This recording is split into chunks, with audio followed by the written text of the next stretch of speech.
What's going on?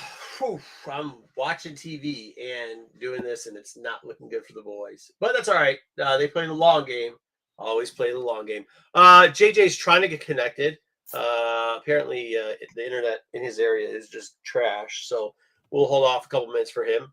Dom's got a couple new toys. I actually had to ban a toy from Dom's toy section, but we'll do it next week. I mean, the dude, it was just too creepy. Like, I get that you're a perv, Dom, but like, you can only be semi-perv. You can't be full perv for a little bit. All right. Next week, we'll let you be full on perv. I've never even heard that toy line. We'll get into it later, though. I appreciate it. Thank you. We got some great news. We're covering some books. A couple auctions just ended. We told you about some of them. We're going to cover some of them, let you look at some of the other ones. Wayseeker's still mad because somebody sniped the book that he wanted. I think it's hilarious. However, I think he sniped a book for me today. And that's why he's not here this week. He's pissed off. He's upset. Yeah. That's why he's not here this week. He's pissed off. He can be suspended all he wants. Hey, JJ. Hey, you got sound? Let me hear. Do I have sound? Can you hear me? Okay. All right. Let's say hi to the chat. GTK Comics, thumbs up and high.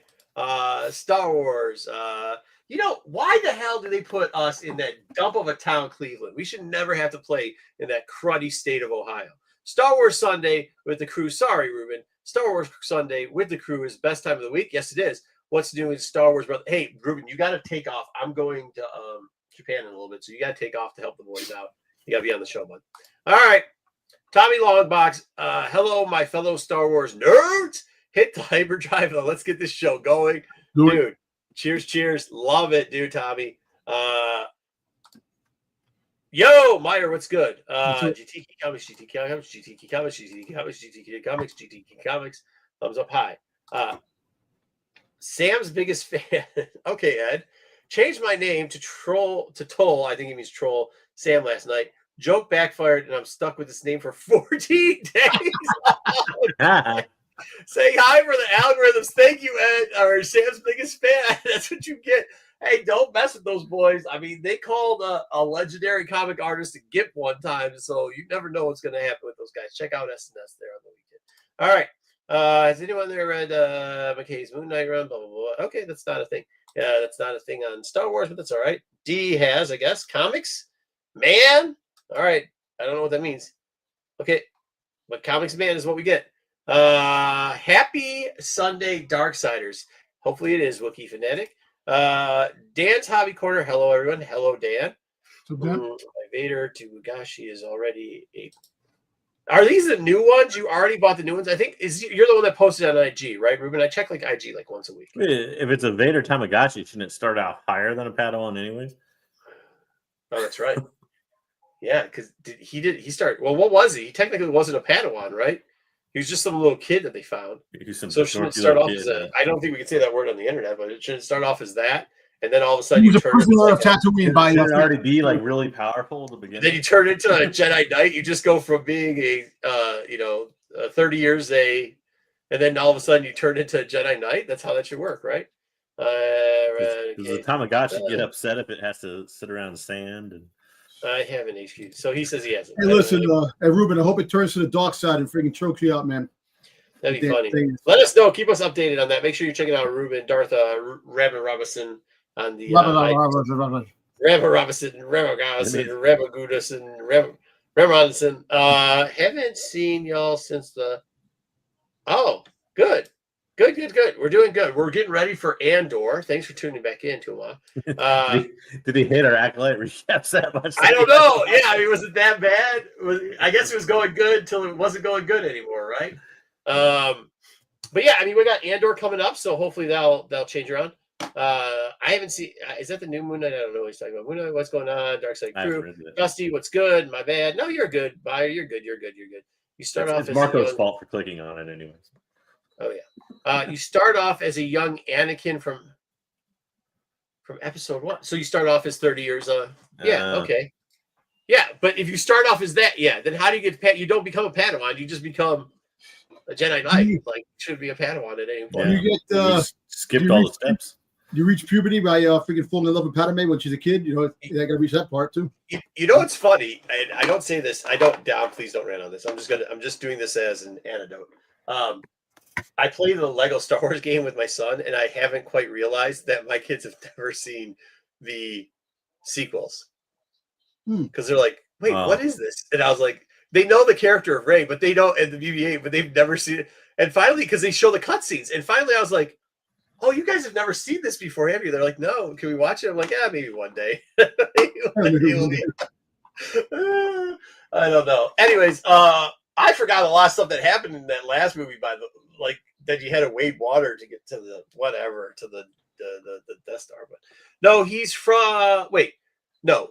Yeah, he had the braid for a little while. Oh, that's right. He had the braid for like a second. The dorky little braid. We had the braid in the Clone Wars cartoon in 2003.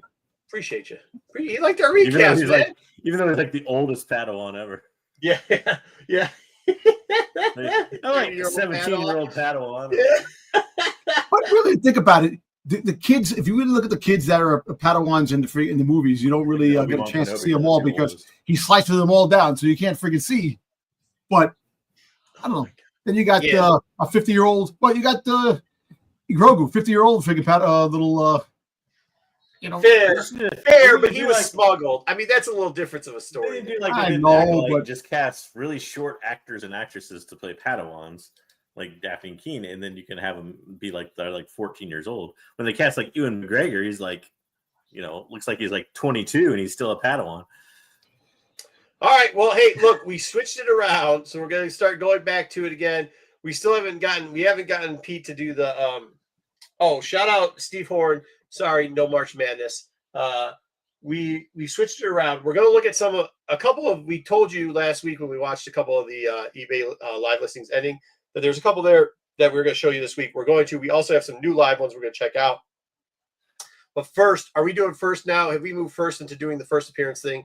First is that what we're doing? JJ? Yeah. That's what the seems like people want. So we could either do that or I could do the intro of the books and then we could get into that. Either way, it doesn't matter to me. Let's do books first. Okay. Book my stuff or your stuff? Your stuff. All right. First off, we had this. Did anybody read this? Nope. It was okay. It wasn't good. It's the Adventures. It's number, I don't even know anymore. It's a checkout. Look, issue 16? Yeah, 16. It's 16. Yeah. Mm-hmm. Nothing really happened here worth a note. I'm trying not to. The unexpected ally arrived. Yeah. Let me guess. The unexpected ally was somebody that we probably thought was dead. They was magically still alive, probably. No, yeah, it wasn't an unexpected ally. Dirge? No, it was not Dirge. All right, just read the book if you want. If you don't. But that was the only book out this week. All right, next week, we do have Fear of the Jedi. It looks kind of good, but also can it just end? But you're gonna get Diva, or you're gonna get sorry, Laura D. What's that? Laura D. Yeah, Laura D. So let's see if they finally execute her. They won't. Spoiler alert. But the 125 is pretty dope, even though Skier should be dead. All right. Also next week we've got Rise of the Skywalker. They don't really give us a lot of new stuff in this at all, but for some reason next week when Wayseeker's unsuspended, he'll tell us that one word in this book is the greatest thing ever and has changed. The covers aren't that bad. Sequels. What? The covers don't look that bad. Yeah, maybe not. That Lego game kills Kylo Ren, dude. They make so much fun of that character, dude. It's ridiculous. All right, FOC. It's maybe not what you want, but it's what you're going to get. A new Star Wars #1. And with new Star Wars #1, we know what we're going to get under Marvel. What are we going to get, Dom? 1,000 freaking covers. Correct. 1,000 covers. Yeah. This would have been so much better than the animated series. Jesus, I don't understand. I do not understand them. But so we got the first cover, A and 1 is in the middle. Then we've got the 10th anniversary. I didn't realize the Awaken. 10 years? That's 10 years already. It's 10 years of The Force Awakens, 20 years of Revenge of the Sith, 45 years of The Empire Strikes Back. So it's a lot of freaking anniversaries, man. A lot of anniversaries. Nakayama kind of had a really sweet cover, except for it's also the 1 in 200 in a Virgin, so that kind of ruined it. Yeah. The JTC, they're doing Power of the Force. I like now. that. I like that. Yeah. I'm definitely getting that. Looks nice. Look like what, the JTC? Yeah, I like the Power of the Force. But we know where this is going to go, right? We know where this is going to go. 9 million covers. Yeah, characters you don't even care about anymore on James. Well, you know what? Listen, just give me a couple of cool characters in there, and I'll take. Now that he went on the Power of the Force, he can redo all the ones he's already done. Yeah. I know. Yes, Luke, Han, Leia, a Boba Fett cover maybe. Yeah, but we should have gone through. There's some unique characters we'll maybe cover that next week. There's some unique covers to Power Force, so maybe next week we'll cover characters we want to see him do. Yeah. And then this one I think is cool. The Lashley foil. The only problem with it is I'm not paying the extra $3 for this book. So I'm gonna wait till it goes on real cheap. That was kind of lame. And then they do a 1 in 100. I like the Delano too, bro. But that's awesome. That's awesome. It's a 1 in 100. I don't know, man. I mean, you get 2 for every 200 you order. Maybe it'll cause a deal. I like it. I like the 1 in 50. The 1 in 50 is cool, dude. What? The 1 in 50 looks like interior art. Yeah, that looks kind of trashy, dude. But whatever. No, but the Gabrielle, I like that one. The Delano. I like the Delano, dude. I like that. Delano. The book looks good.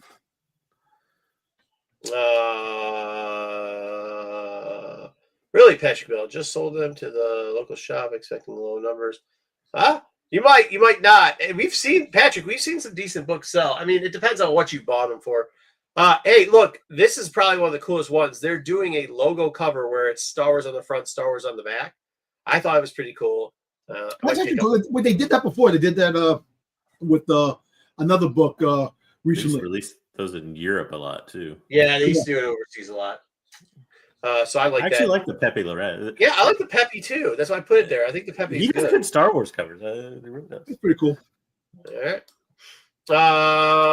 It's good to see, by the way. And then this is a sneak preview, kind of secret one. You might not see it a lot. It's hard to order, but it's a Woo. I like Woo, but I don't understand how this is a secret Afra cover. Yeah. We already told you Afra was going to team up with Luke. Yes, Afra, thinking the Chaos Agent. Yes. Yeah, yes.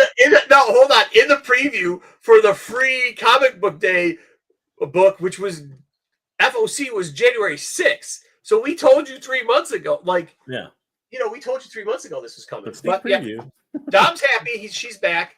It'll be cool. I like that cover. I like the one cover she had when she's holding when she's like in jail and all the Arabic writing and she's standing. I like that cover. I don't know if that's all the Woo covers too. I know Wayseeker craps on them, but I think it was great ours.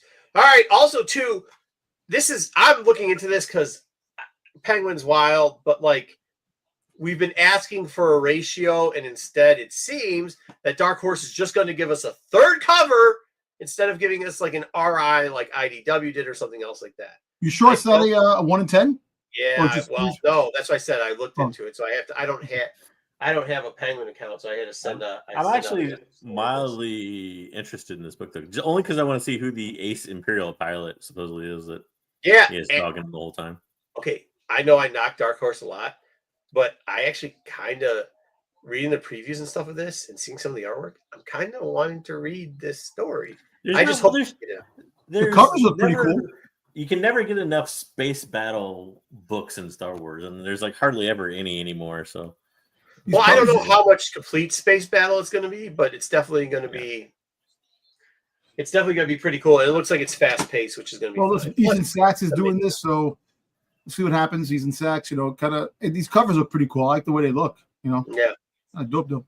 I don't know. And then finally, we're getting a one shot Star Wars High Republic Adventures Phase 3, The Battle of Nobody Cares by Jake. Nobody Cares. That is now what's her name on the cover, I guess. I don't know why she's trying to stab people because she used to be like a technician person, but whatever. 13th iteration of her. Yeah, it's like the 15th version of her now. She looks so different that my mind is numb and I can't even remember what her name is, but that is not what she looked like in the first one. Is that Crash? Crash, yes. Crash, yeah. That is Crash, yeah. That is about the 13th iteration of her. I was talking to somebody about High Republic books recently too, and it's kind of funny because they asked me what my thought was, and I was like, to be honest with you, besides High Republic number 1, 2, and 3, when we told everybody dude, people are just buying these and holding them to be mint.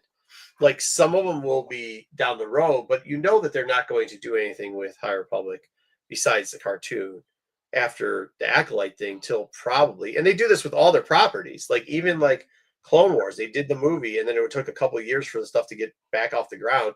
And even after the success of that, they did Rebels, and that that took a couple of years after that too. So they're not going to look back at this stuff till 5 years. The only problem is, when is Phase 3 finally going to end? Because they keep saying it's coming to an end. This is part 2 of Phase 3, and they're going to, not officially yet, but I bet you we're going to hear at Celebration, the publishing thing, they're going to go to the prequel of the High Republic era soon. So the comics are supposed to end in June with this stuff, but who knows? The only problem is who knows when Dark Horse is going to end it. Right. I mean, that's it. Yeah, true. That'll be about right. Yep, about definitely. That. You know, you have to admit though that the pandemic period didn't help the value of High Republic books. You know what I mean? Because I don't know that it did. I think it did, originally, but in the long run. Yeah, but that's why, because everybody was buying crap tons of it, and then, but that's not the normal pace of a book. The normal pace of a book is some people get it, not a lot of people know about it. They don't like that first print. I remember us telling people don't buy number 1 because there's going to be hundreds of thousands of copies out there because you just saw people with boxes load of that crap. I don't know. Anyways. All I know is that preview copy I have is the only thing that I'm keeping. Yeah, that's cool. I keep some other stuff cheap enough. But like Patrick says, if you can mill some of it out, just keep some good copies. You know what I mean? Yeah. Here we go. Star Wars books that we're looking at. We'll go over the auctions real quickly so that way we can look at them and see them together. First off, I talked about this last week because I said this was something we want to look at. We just said High Republic ones aren't great, but this one, the Comic Pro, in a 9.8, there's a Raw right now for sale, not a 9.8, so we'll see what the Raw goes in, but it's in really good condition. Do remember that Diamond liquidated some of these when they lost, when they were losing kind of all their licensing stuff. What? When they lost IDW. Yeah, so just remember that they liquidated these pretty cheap for some of them. This sold for $401 with 34 bids on it for the 9.8. So there are some mint copies out there because what happens is when Diamond liquidates, it's not terrible copies. They're usually pretty decent copies because they're replacement copies. So just telling you, look for them. But this is the Comic Pro one, not the Walmart one, not the regular. What was the regular one? 1 in 10 RI, but the Comic Pro one. And we'll look at that one in a little bit, the Raw one, see where it is. This just ended. I was checking this one out. I was hoping for an all-time low on this, but it didn't. It went for $75.56, which still is very low for this book. But I always like these when they're sub $60. So we'll see if the next one goes up. We'll go sub 60. I think you're the only one that likes this book. I love this book. This was for the people that don't know, Evasion Zero was actually, speaking of Diamond, at a Diamond Summit. They handed it out there. Kind of just a rare incentive. There's not a ton of them, but only me and 5 other people really actually like this book. So don't act like you do. I have it right here on my desk. Mm-hmm. Yeah, in a 9.8. The 9.8, but I've got a raw copy. The 9.8. I wish I can get the 9.8. We're gonna look back at Darth Vader number 1, just the regular copy. Or can I take a guess? Huh? Can I take a guess? I'm gonna guess 9.8, $45. I want all the guesses on this. 9.8, $45. Let me pull up my backup screen and just see where it's at right now. There is this is the first 1 hour, 2 minutes left. What'd you say, JJ? This is first print, right? Yeah, the first print, not the fourth. Yeah, I see $45. There. Huh? $45. I will say you are not correct, sir.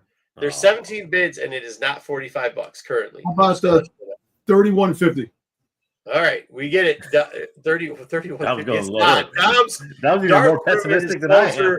Darth Ruben's closer to it right now than because he sees it. He probably going online to look at it. He's probably watching it, yeah, but he's still a little bit off. But I'll just let you know that's probably where the starting bid should be. We'll look back in an hour and see where it's at. We'll get there a minute early so we can see it. I will tell you, Waysinger's really pissed somebody sniped this book last week, so we're not going to show the actual listing currently because we don't want people sniping people's books. $1 is way off the way, Scott. $1. It should be $1. It is low. The non-graded version sells for $4. I'll tell you that. Thank you to Wayne Scott.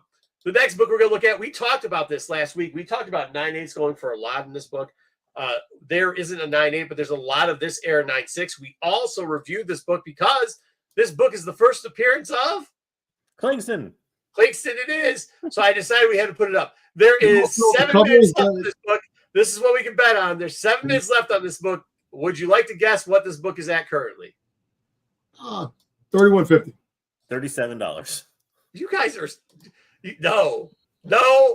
Actually, I will say this way: 9/6 of this sell for a lot less than 9/8. Exactly. If you look at these old Star Wars on the census, there's a huge gap to bridge. They do, but I'm still surprised at what this is selling for a 9/6. I'll show it's a super important character. I'll share it because we're close enough to it. Let me just get through the last 2 books. There's this, which is going on. It's a full run, including all the hits. This is something Wayseeker. I will let you know Wayseeker on this. It's 30 minutes on it. Take a wild guess what this full run's going for. By the way, they showed all the pictures. Right now, it's going for $350. No shot, bro. Like this is supposed to be high grade. I don't know how high grade. I never trusted though when they put like average near mint, like average except for the keys, probably which are like in like very good condition. Also, too, I was looking at some of them. They look in great shape. He pressed them all. I would suggest not using a white sheet from now on. It's already up to 2,000, so like some books are selling. We'll put that out there for you. I gotta hurry this up because I've only got like 2 more minutes to get the other ones, and that's it. So let's get into this real quickly. Let's pull this out. I will share screen and we'll go to the 2 books that were 2 of the 3 books. I'm not gonna go to the Yoda. I really hate this. I really hate StreamYard. I know we just paid the whole thing too. Fucking A. Yep. Now we're screwed. $800, right? Okay, here we go. All right. Now I gotta go back. Now I gotta do this. It's such a there were newsstands, right? Those books. Yeah, because that's what most of them came in was a newsstand. Like there wasn't direct for a lot of them. So there it is. That's what that one is. Real quickly, it's $2,000. Let's check out the other one. Here we go. What was it? 47. Yeah, 47. 47. 48 ended. $76 for a 9.4. All right, it's 61.69. Who put in 69? Who's being funny with this book, bro? Who really is being funny with this book? $59.99. You're wrong again, sir. I don't know. How much time's left? I can't read that. 4 minutes? 4 minutes, 50 seconds? What do you think? Seconds, yeah. What's the thing at the end? Is that supposed to be the population? No, so that's what they're for their record keeping. It's like an item number or something. Yeah, it's an item number for them. Yeah, whenever you see that, it's probably somebody selling more than that. He had a bunch of them up. I can't believe that 9. Hold on, real quickly. 48. That thing went for 76 for a 9.4. I was going to show this one, but I didn't. Oh, he put newsstand in there though. But like, in 48, did they have direct yet? I can't remember what year that's in. Yeah, they did. They had because this is 47. This had direct. Yeah. Huh. All right. Well, the newsstand would have been the more. Oopsie. Rarer. The newsstand would have been the more common. Yep, more common one. How did that not switch over? Let me try that again. All right, 3 minutes. We got 3 minutes left. I'll tell you what it is later. We don't need to watch it to see what's going on. All right, let's get into the first of knowledge. Here you go. Let's go, JJ. Volume 3, baby. Woo. Oh, you need me to click. I got it. Okay. Fortunately or unfortunately, I themed this one too. So this is Rogues to Allies. And I didn't put it on there, but it's also a ladies' edition of Rogues to Allies. All right. Is that what we're doing? Why don't you tell us what we're doing before we do it? Because I come up with it at the last second. I'm like, what's the topic today? No. Also, you guys can have full control over this if you just suggest things. I put suggestions down. You laughed at them and said, "What is this nonsense?" And I was like, "Well, you just said suggestions. You didn't say a certain category, so I just put random books down at this point." Well, that's pretty much what we have in this one. There's a couple what I call fake out first or ladies edition. Fugazi first appearances here that I'm going to kind of point out that are a little bit awesome. Thank you, Wookie. Anyways, first off, we have Danny Gamble. Danny was a smuggler. She worked for another, I guess, smuggler captain that will kind of. And this is what got Dom into spanking off the Star Wars characters. Yeah. What'd you guess? There's actually even an earlier one to this that maybe, but we'll do that at a different time. But she basically starts off as an antagonist to them in a way, but then ends up joining the rebels. Particularly works with Leia a couple times. The actual last entire arc of the comic run, the original Marvel comic run, involves her quite a bit, and it takes place on her home planet. and everything else. And she actually returned to canon in what was that book that brought back a bunch of people? It was the Revelations. Yeah, Revelations. Yeah, Revelations. In It was like a one-shot Revelations. Yeah, so she was in one of those stories. But there's a little interesting thing. This is what I call the Fugazi first appearance, or first actual cover appearance. Is a lot of people think it's Star Wars 106. I did suggest this book. It's actually, yeah, you did. Well, this and another one. Yeah. 107 was your other one. But this is actually not the first cover. It's actually Star Wars 73. But the characters are drawn so differently that people don't associate them with one another. Oh, damn, I got it there. Yeah. So on the first cover, she's almost kind of she's less shade of purple, more shade of like almost like orangish. Sure, and, and has a different hairstyle, a different outfit, and everything, and people don't. So everybody sees this because she was in this whole last probably 15 or so issues of this comic run and thinks this is their first cover. It's not. So. But actually, ironically, this is the better book, value-wise and everything else. So 106 gets a lot of traction because it's very late in the run. It's second to last issue. Those later run issues were a little more rare. They didn't print quite as many of them as they did, in the middle and later part of the original Marvel run. Sure. And you're looking at about $18 on an average raw value. The interesting part is this book is really tough to find in 9.8. I had to dig and dig and dig to find one 9.8 sale, which was actually from 2 years ago, which was about $200. In a 9.6, this book goes for far, far less. Like you can literally get it for about $30 to $40 in a 9.6. That's what we thought, but I'm telling you, this 9.6, we said the same thing last week, but this 9.6 might break $70 here. Yeah. I don't know. All right. Now this track gets a lot of traction too because of Leia in the background with her blonde pose and everything. So. Yeah, people like it because Leia's hips are in the background. Mm-hmm. Yeah. All right. What do we got next? Oh, next one let's sing. Yeah, this is inspired by Dom's statue last week. Yep. Brought to you by Dom's statue. But Aurora Singh, best known for being knocked off a cliff. She was actually an expert sniper. She was an expert sniper and assassin, worked as a bounty hunter. Actually mentored Boba Fett. A lot of people forget that from the Clone Wars cartoon. True. And another thing that people forget, Hondo Ohnaka's ex-girlfriend. Oh, bow. So talk about toxic relationships, her and Hondo Ohnaka. Bro, I don't know if I trust a chick that's got like an antenna over her head, though, dude. That kind of wild. Hey, it's a communications antenna, so she can. It's a sensitive spot. You rub it. Yeah, so that whenever you're doing something, she can be paying attention to something else. That's all I'm saying. Listen, it's a frequency into her freaking sensitive side. Easy down. Easy, buddy. Easy. All right. First appearance, number 7. All right. So this book got a lot of traction because originally there's a little bit of confusion behind it. It is Aurora Singh's first appearance. First full appearance. There's no doubt about that. The confusion kind of lies in the fact that it also has a character by the name of Sharad Het. Uh-huh.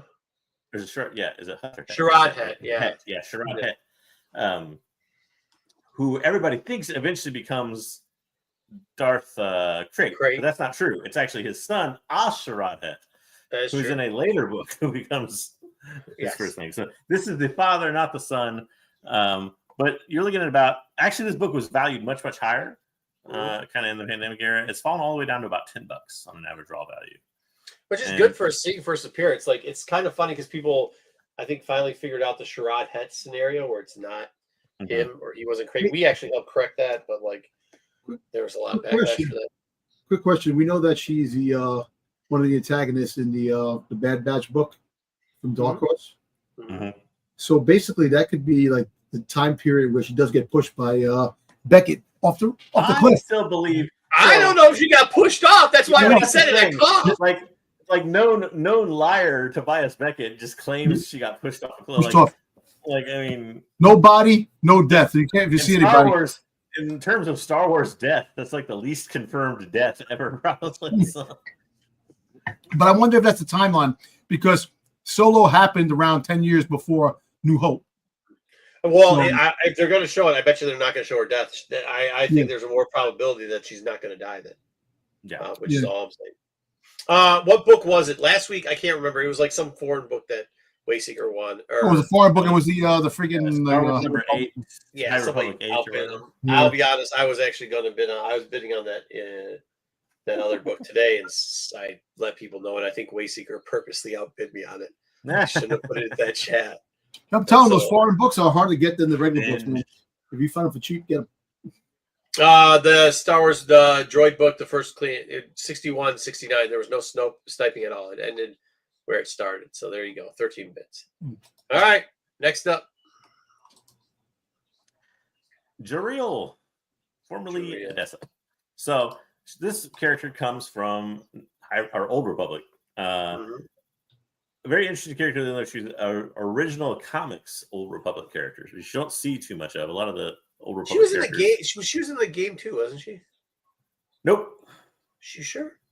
Well, I don't know if she was in Old Republic, she's in Old Republic. I thought she might have been in Old Republic at some point, like the massively multiplayer game or something. Not Knights of the Old Republic game. Yeah. But anyway, she started off as a slave. She eventually won her freedom through combat.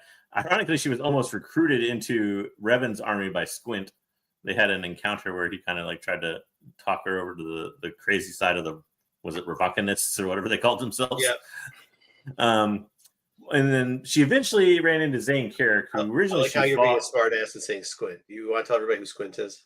Oh, Squint is Malik. Eventually becomes Malik. Nope. He becomes Darth Malik. Yes, Revan's apprentice. We'll put it that way.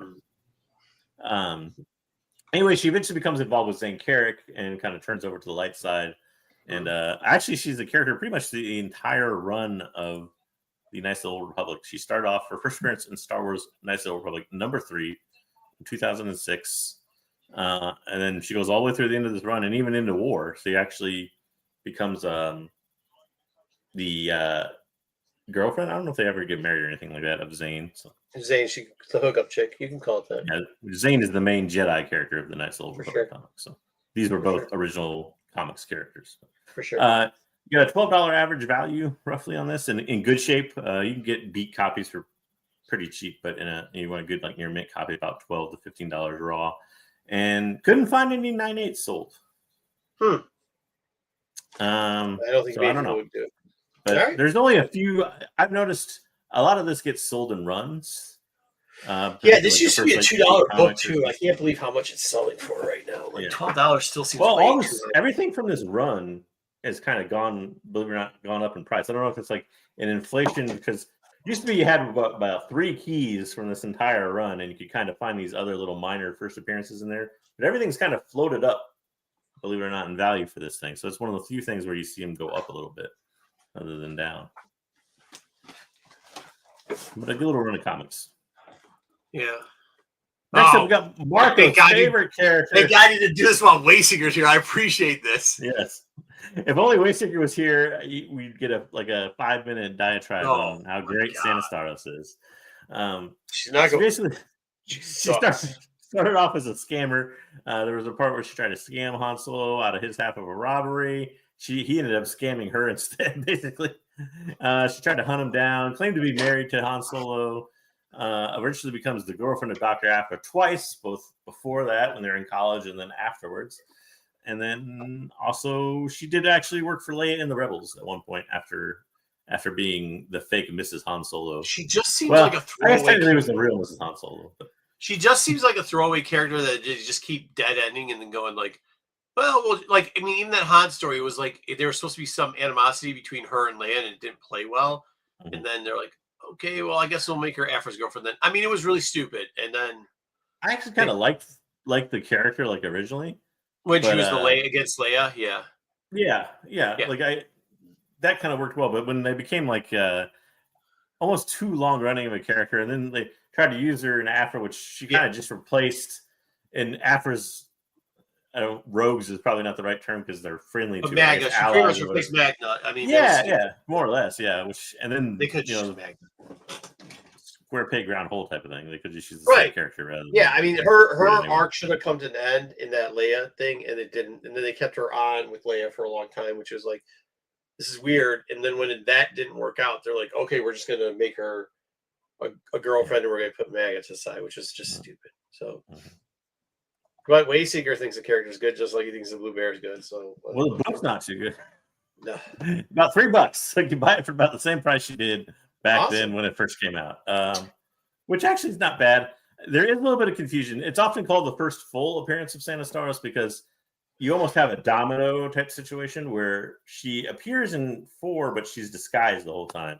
And uses a different name. So at no point do you necessarily know that it's her until you get to 6. What print is that for? Is that the 1 in 100? This is the 1 in 100, which were the black and whites in the early days. So that's number 4 down there in the corner, and that's obviously number 6. But there's like actually 4 prints in that too, wasn't there? Not for this one. There was 3 prints for number 6. Okay. But the interesting thing is there's almost no variants that aren't like store exclusive or convention. Really? Variants. Yeah. By the issue 5, they pretty much stopped the 1 in 100s and everything. So. But the last sale was and a 9.8 was a $60 sale. Mind you, that was signed by John Cassaday. So, oh wow! So it's a signature. So they pretty much spent more getting the signature and the grading and everything than the book's actually worth. Yep. Incredible. That was the last sale. Congratulations for your first sale. Yeah. Right. What do you got next? Oh, nice! Coming back this week. Well, this is what I actually truly do love. This character, I think this character was probably one of the best characters of Phase 1. Kevin Scott did a great job with his book explaining her. She originally starts off as a princess. She kind of gets manipulated by 2 people into thinking, you're the future type of thing, and your family's doing you wrong. Well, they ended up tricking her. They ended up killing her family. And they ended up selling her to slavery. She becomes a Republic cadet, which a lot of people forget. She was in the Republic Army for a while. And then she eventually left, rose to the ranks of the Nihil. Eventually betrayed Roe, kind of went back to the whole assisting the Jedi tepidly kind of thing for her. She made herself ugly. She sharpened the teeth. That was the whole thing. Yeah. Well, she did that when she was coming out of slavery or whatever. Yeah. She didn't want to be a princess anymore. Yeah. Kind of thing. A fierce warrior character, really good character. Really, there's a lot of depth there. But yeah, I loved the Tempest. Probably one of the best, to be honest with you. The first Tempest Runner book, audio book, I guess, whatever you want to call it, was actually mostly about her and her background, and it was very good.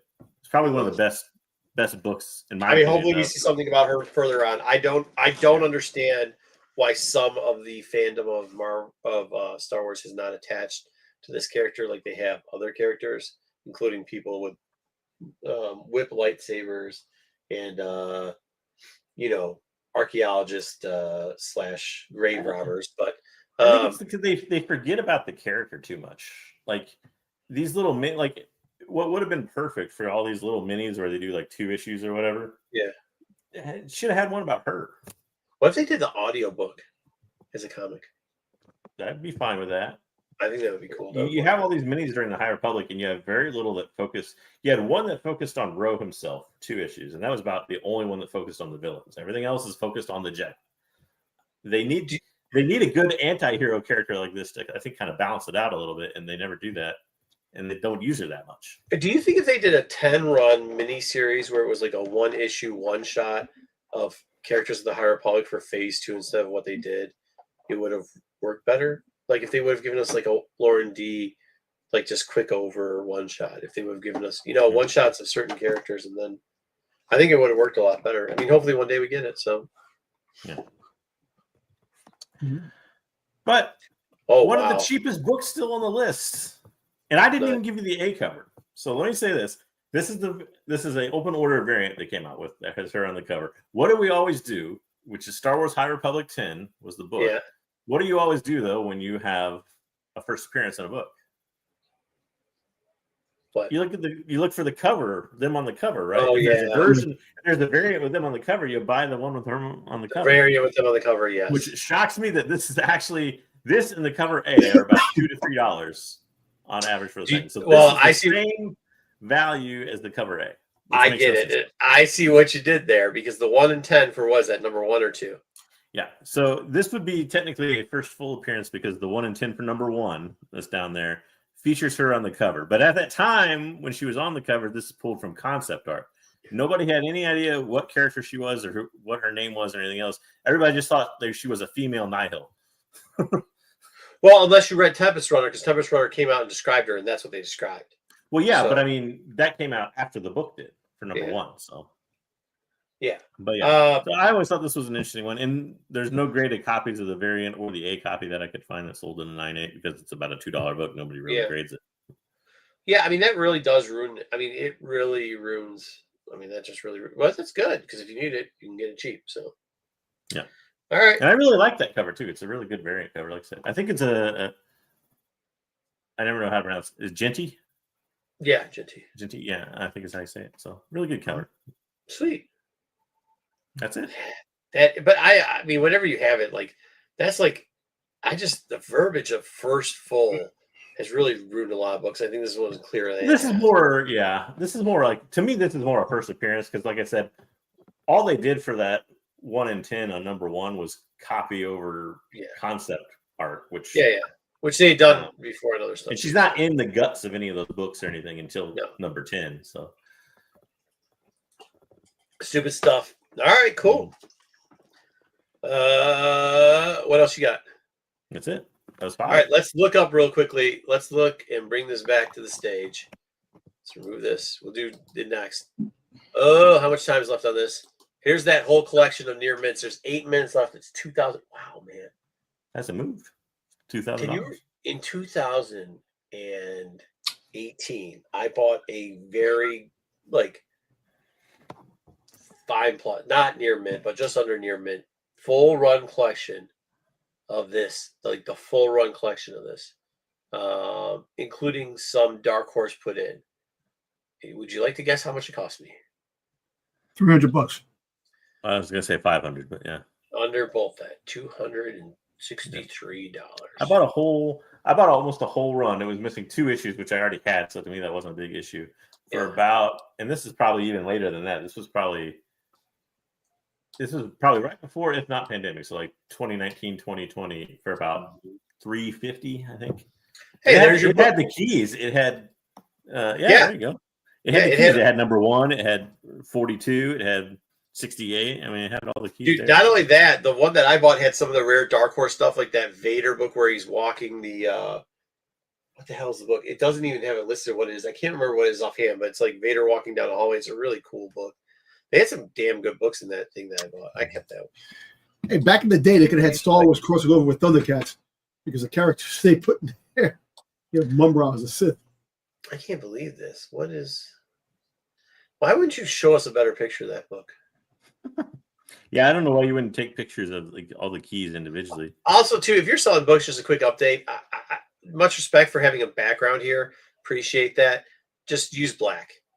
That's a white table there, and they used a white cloth behind it. But just, you can go get a piece of black cloth for probably cheap. You can bring it out more. Joanne Fabrics or wherever, and you get it. Is Joanne Fabrics still around? Either way, go out there and get a black piece of cloth. Cost you $5, and you can just throw it down there. I mean, I guess they have it in the title of number 1 to 107. I don't know if that works in searches though. Like, there is a number 1 there, right? I mean, there is right there. That's a first print. So it's first print too. I mean, I don't know why you wouldn't put. I don't know why you wouldn't put number 1 in the.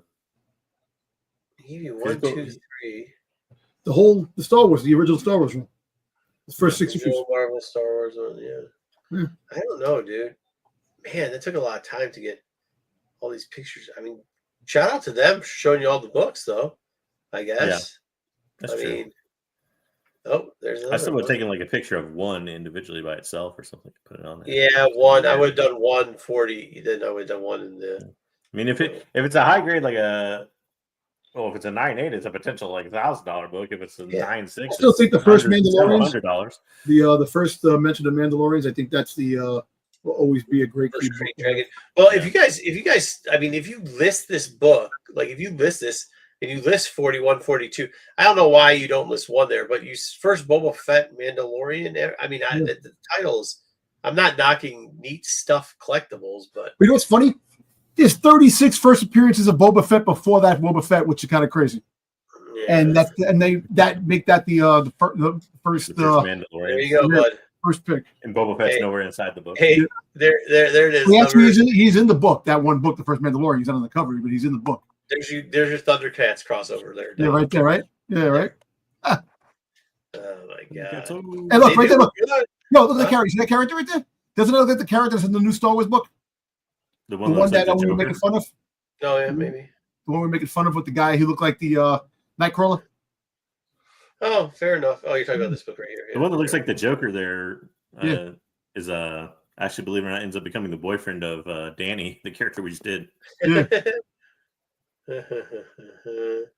All right, those aren't bad. Let's see what the last couple issues look like. I think it's Din Shiva or something was his name. There it is. That looks pretty good, man. That's tough.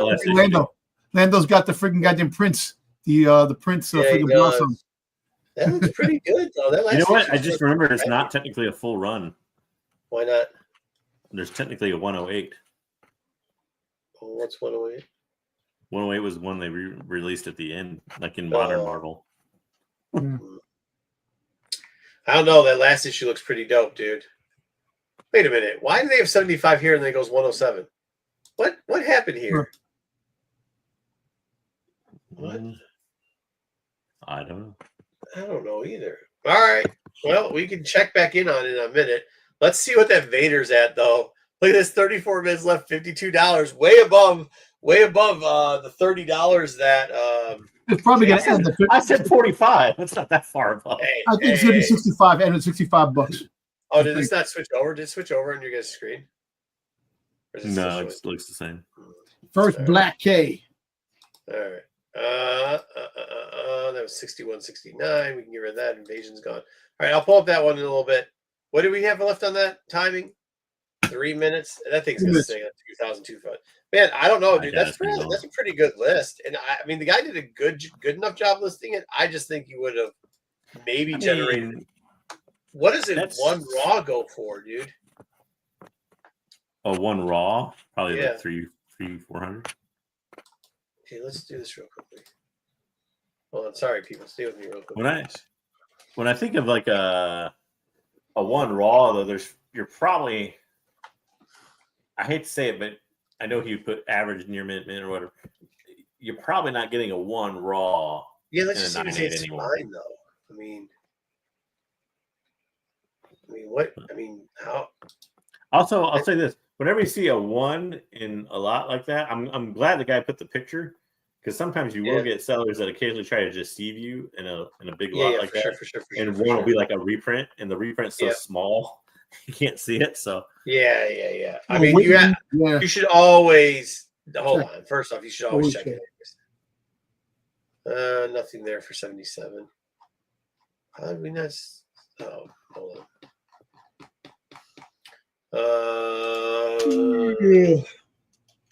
Anyways, try to look it up real quickly, just see if anything went. That is not a reprint. Yeah, that is a reprint. No, first printing, $200, easy and just mid condition, like not bad. Looks similar to what he has there. Yeah, so $200 alone for that. I mean, not bad. What's 46 going for now? 42, you mean? 42, yeah. 42. 42. I don't know, Don. You probably know better than me. 9.8's fucking 932. That's not bad. 9.8. I bought my 9.8, my 9.6. I bought friggin' $200. For 200, 9.6 is graded. I have a direct, the direct and the the newsstand 9.6s. That's all I get. I can get the 9.8s. But look at that. Look at that. $100, $275. Look at that for 9.2. Yeah. Oh wait, you guys can see the screen then. I don't know why you guys can see part of the screen and can't see the other part of the screen. I don't know. Whatever. I hate StreamYard. StreamYard. I hate StreamYard, dude. Whatever. All right, let's get into toys, Dom. We'll check out the end of the thing after it. Well, let's do this. 108. All right, so from Scarlet Joker, potentially, but most likely, we're gonna have a Clone Wars Asajj Ventress finally in Funko Clone Wars Hondo Anaka with Pike. Another Hondo. So got Hondo, got Clone Wars Jesse with a Chase. Okay. We have Rebels Kanan Jarrus and Tales of the Jedi Count Dooku. That's coming out. Jesse. Yeah, freaking Clone Wars Jesse. Right. So this is a Japan exclusive from a Star Wars Celebration. We're getting Jalen Urso. Yeah. So look how bad this is. Pretty cool. You know, yeah. They did a good job rendering of his face. Yeah. I just want to know who wants him. You know, people want him in the collection. They're the Rogue One collections. You know, is that supposed to be the Death Star like hologram? Or the hologram and the plans right there in his hand. I mean, it's very detailed. How much do these go for? This would probably be about $300. The big ass for Jalen Urso. Yeah. Well, for St. Patty's Day just passed. You know, the little mini bust. We got this is Gree. Freaking Commander Gree, right?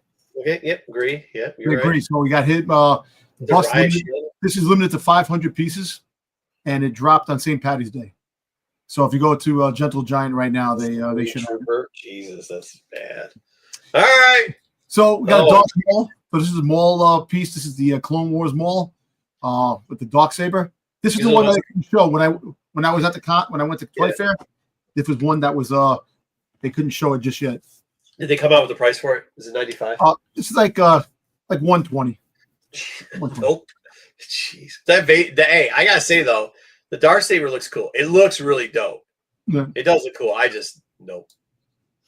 So what is this, Tom? No, these are the bear bricks that are coming out for dude. Bear bricks are super popular, dude. Yes. No idea. Like, yes, dude.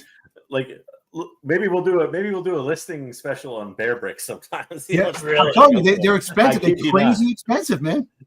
Bear bricks.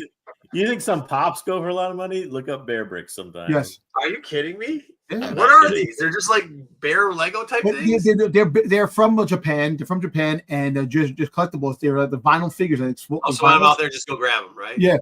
So they're gonna have these. This the set of 6 that's dropping. You see the Boba Fett one? Yeah, I see the Boba Fett one. How much is the set of 6 gonna cost? There's no price yet. No price yet on this. Thank you, the watcher. That's Commander Doom. Thank you, watcher. All right. So this is another bear brick coming out. This is the Mando bear brick. How big are these, JJ? Well, they make them in different sizes. I mean, they make them different sizes. They make really big ones. They make 12. Normally they're about maybe 2 inches, Dom. Maybe 2-3 inches, yeah. And then they have 8-inch ones, 10-inch ones. Yeah. Different sizes on these things.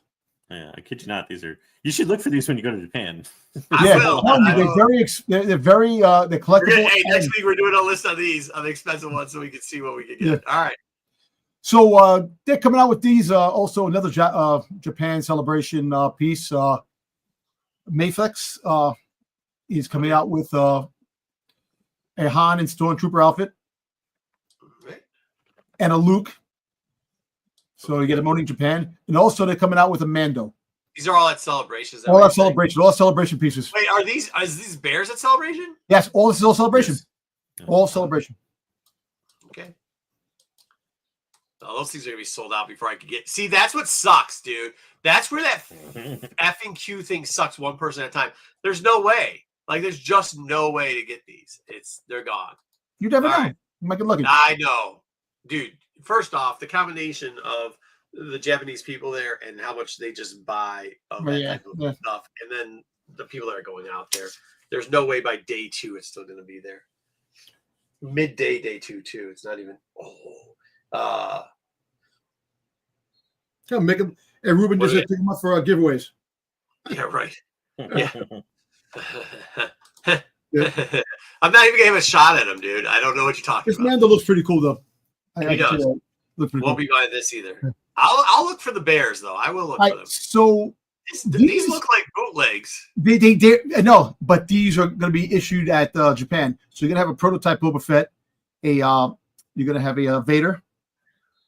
Are they gonna? Hey, are they gonna be? Did it say if they're gonna be at booths or if they're gonna be in the shop? They're just celebration exclusives. They didn't say where. Yeah, I know. But if they're not at shops, if they're at booths, some of these stuff do show up on if you go on a website, StarWars.com website. Sometimes you might be able to get these. You want to know what the last their rarity thing is like a percentage scale. You want to know what the last 1,000% Mandalorian Chrome bear brick went for?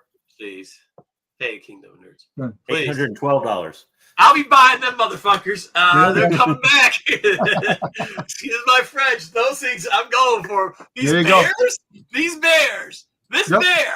$825 for this bear. Well, not that particular one. Not that particular one. We don't know yet. It probably will be. I might get arrested because I'm throwing elbows for that shit. Hell yeah. Hell yeah. I will be.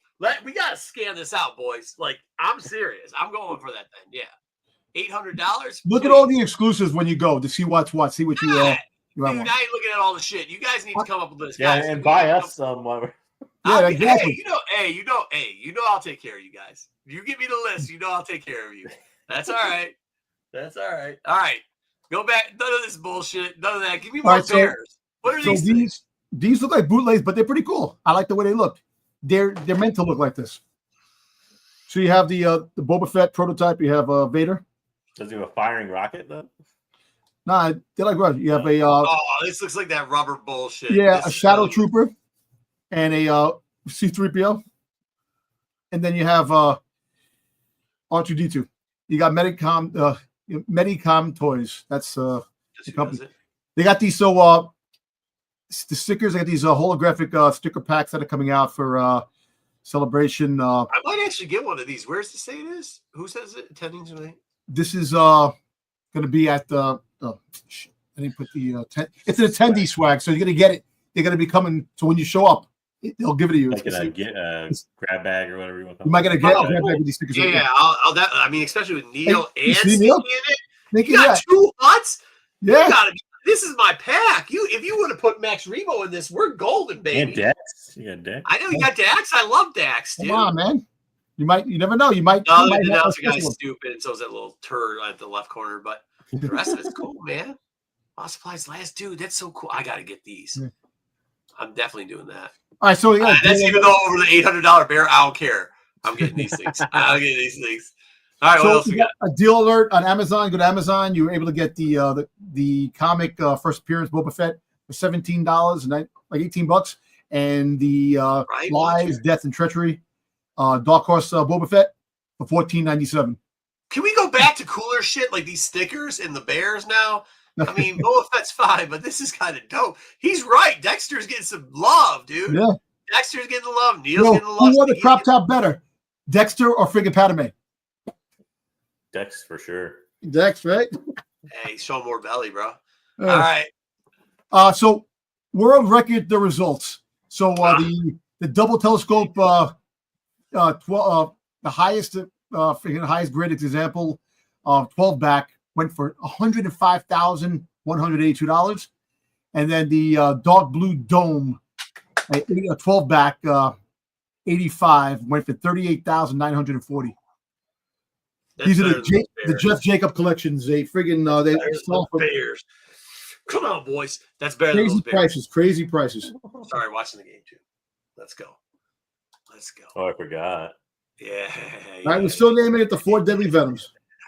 Yep. Oh, yeah. Well, okay. I've asked Pete to help us redo some stuff, and I don't know. Or it is still named the 4 Deadly Venoms. All right. Here we go.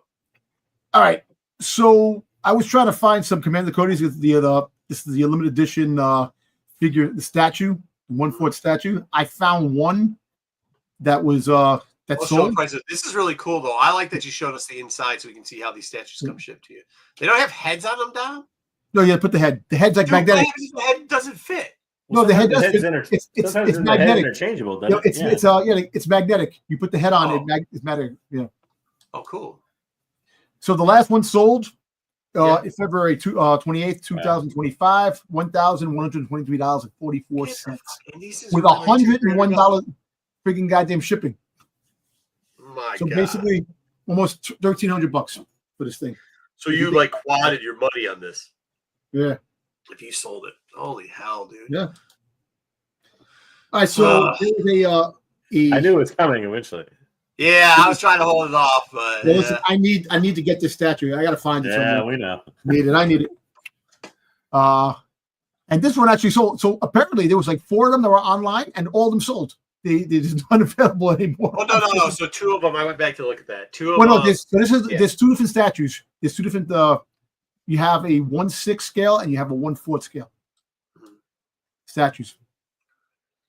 These are the 114. Everybody just takes pictures of the hip and the butt and these things too. That's it, dude. I will tell you this. Dom was going to show us something. We're pushing it off to next week. He was going to show us a sculptor that it was by CBS. Dude, first off, I'll tell you this. It's not even that. I looked up CBS because you're like, I'm going to put this in here. And I looked it up. All it is creepy pervs that buy it. So next week, be careful. It made shot tea. They made shot tea. They didn't make shot tea. They made 2 buttocks. Come on, shot tea. No, every picture too for the listing. This is how you know that it's like creepy pervs. They didn't even do the first picture.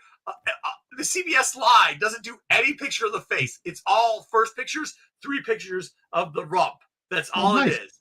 No, it's creepy, dude. I will tell you what I said in the chat. If I show up at somebody's house and they got that shock tea, we will show it you next week. I will be leaving, walking backwards, checking over my back because I am not losing contact of eye of whoever owns that statue. Come on, man. I don't want to be put into a basement. No, bro, it's creepy. All right, this is wild though. $2,000 and 12. Yeah. I mean, it's a because there's not much. They also have a bus too. The small bus I show you, like the Darth Maul and Commander Green. Those buses, they have one for her too, and they're going for like $800, almost $500-$700 for that small bus. She's a popular character. It's hard to get. I questioned that seller, Wookiee Fanatic. That's all I'm going to say about that. I'm just going to question the seller. You got these $1,200 and $199. I looked at them to see because I pulled this portion for you because you asked me to. I looked at them. That's why they're red to see. The thing that I'll tell you is the second one, the one that sold for $2,000, was listed a lot better. There's a lot better pictures of it. Yep. It had the loose goods better. The top one, all they did was they took the Dom pics. That pic, the pic of the butt, another pic of the butt. They did a cleavage up close shot. Like, it was not done well. And then the bottom, for some reason, I guess the numbering doesn't really matter in these, Dom. The numbering, it's got different numberings. There's 2 different numbering. You have like 18 of 1,500, and you have another one 114 to 650. The top one seems like there's about 2.5 times as many, 1,500 versus 650. So the bottom one's more rare. Yeah, fair enough. Yeah. All right, there we go. That's all we got for toys. Well, I'll show you something really quick. Okay. Yeah, I actually picked this up. It was a Dark Talon figure. Yep. My figure got named Lord Star Killer, baby. Oh, there you go. How much was it? This was like Sith armor. Yeah. It's the deluxe. It's the Ultimate. This is like the special edition one that came out. You're gonna keep it in the box though. You're not gonna take it out. I'm not gonna open it up. I gotta do a unboxing with this. What? Doesn't it lose value if you do that? I don't care. I'm gonna put it on the shelf. Going on the shelf, Martin. Going on the shelf, like my Boba Fett's and stuff like that. On the shelf. Okay. You think that's a good idea? I mean, we just looked at a statue that sold for $2,000, and like all you have to do is wait 6 years. Yeah, that statue is out of the box though. I have this extra. I have this extra Boba Fett, Arena Boba Fett, all in black. Yeah, that's not cool. The other one's cool. Yeah. All right, let's see what we got. We are going to news. We might move news back to the beginning sometimes. Hey, listen, Watcher. Let me tell you something. Star Killer is my my favorite Jedi of all time. Love Star Killer. So hopefully he becomes canon.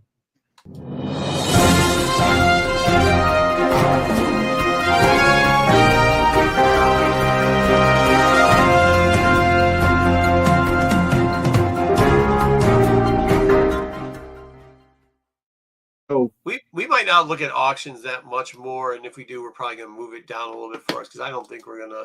Because I don't like to get into news this late. I know a lot of you said that you love news in the section too. Man, that full run went for $2,250, bro. Okay, $200. That's good though. That Vader's still at $52 with 16 minutes left. Do not bid on that Vader. All right. Let's get into the news. And by news, I mean stories I could scrape together because it's not very much news. So Andor season 2, it was officially confirmed when we're going to get the drops, which is thankfully Tuesday at 9. So this Tuesday or what Tuesday? Every Tuesday, I believe it. In April, it starts in April. Mm-hmm. Yep, starting April 22nd. So. Yeah, so now they're going to drop 3 episodes. It starts at 9, so we'll be watching 2.5 hours. That's it. Watch it. That's he is the GOAT, baby. Yeah. I love that they do it this way. Wait, hold on. What the fuck did you just say? No, I said he's the Killer's the goat. Star the goat. Oh, he combined 2 hours of watching Star Killer's the goat. Okay. No. Okay. 2 hours. It's going to be so you have 3 episodes. It's like I'm sorry. Sorry, Dom. I'm trying to watch the game and understand Domisms at this point. It was too much for me there. It was 9 o'clock. It's coming at 9, but we're going to have 3 episodes that drop. Okay. So about 2.5 hours of. Oh, there you go. Okay. Yeah. And also now Star Killer's the bomb. Okay, I got it. Yeah. Yeah, I know he's never gonna sell anything. I know. We got a Mandalorian Grogu logo came out, which looks a lot like the other logo. They just looks like all the Mandalorian to go. Just, hey, whatever. Also, a different colored background that they've used with like High Republic and everything else. It's either blue, black, or gold. That's what we're getting for everything. So here you go. The Lucasfilm AI or intern that did this logo is probably not getting paid for it, but yeah, Dude, cash that in. Whoever that, this is a high exec level bum. This is somebody's nephew that got he's like assistant executive producer for 40 years, and you don't know exactly what he does. This is what he does. This is what he does. I design the logos. Yeah, I'm the assistant executive producer. Wait, what? I invented dice. Yeah, listen, Ruben, get out of here.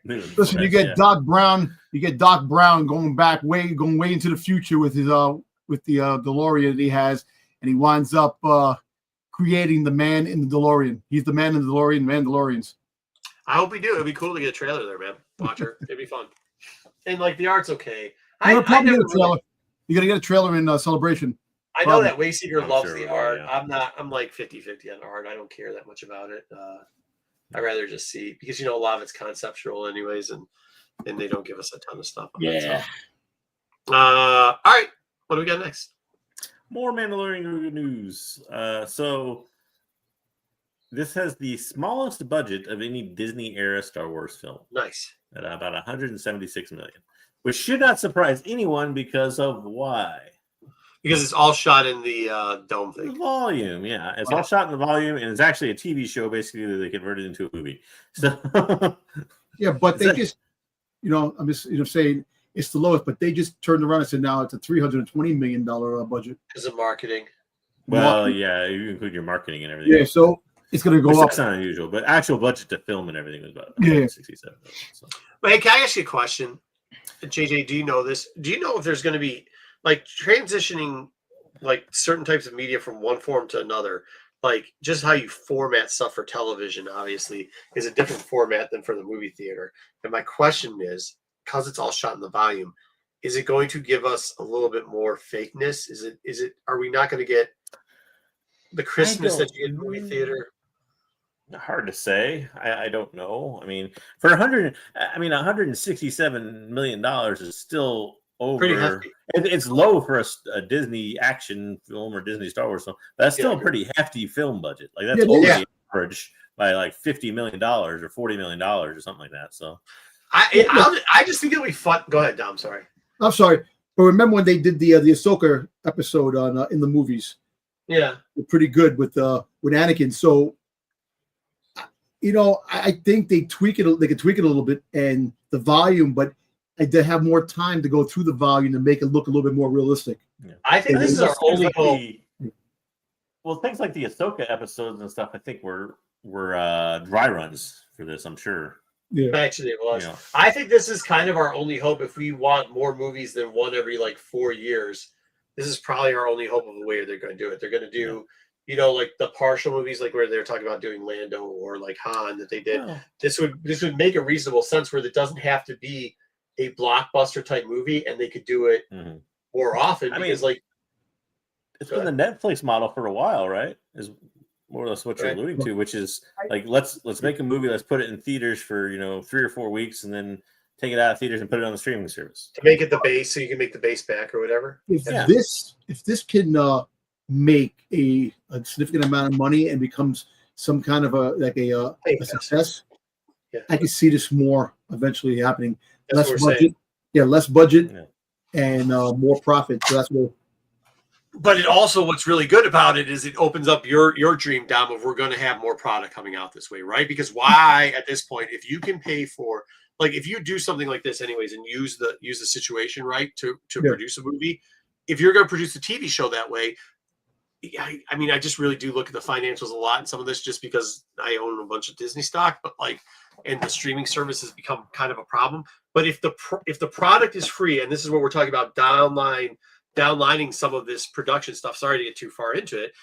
Like a year ago, we were talking about licensing stuff out, and now they started like that's the only way. JJ, remember that we had this big conversation? I was like, they have to license it out. They got to do it like TV. They got to put it into like the form of syndication, and we went back and forth to that for a little bit. Now, if you can do this where you're doing these high production things, this will not only cover the budget for Mandalorian to then go like JJ just mentioned, like that format, the Netflix format, but will also then, because that becomes a pie, right?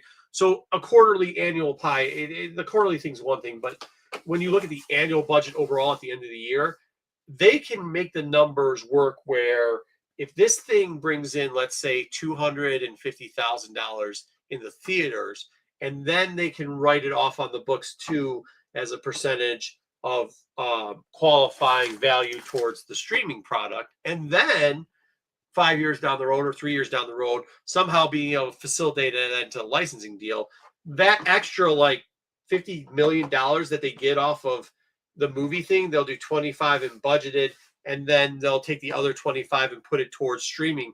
And streaming's a pot. They don't break it down individually as a TV show in the overall financials. So that way, like shows that will lose won't really lose. You see what I'm saying?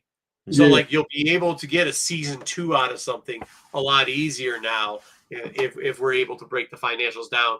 Not us Disney. I'm saying us as us fans of Star Wars. If we're able to make this productive where we're getting a $250,000 like release number, right? Mm-hmm. It's taking care of all that. We're going to be able to shift some of that money into the streaming product, especially if it's a short window, because they'll say some of the production level and everything else cost, because it's a zero cost gain at that. So you're going to get positivity off of that. And now you're seeing numbers that will supply up, which is good, which is what they should do. I mean, you're right. This is what they do at Netflix. They should start doing this in Disney. And hopefully that can save us and give Dom what he wants, a lot more product out there. Now he might not like everything they put out there, but like it'll get us more stuff. There's always going to be somebody. You can't make everybody happy. See, I think that Disney should do a what if type of scenario to like in stories like Elseworld stories to get characters that won't be in canon, and you can just get a story out there just to have out there. But once again, it is. But once again, those type of things only facilitate if you can somehow make the financials make them look acceptable. And like the crossover. See, this is where I always tell you when you go into your big things, you're not quite understanding how the corporation of that streamline works. The minute they can cross stream pause. The minute they can cross stream with some of their content, right? Yeah, Star Killer 2.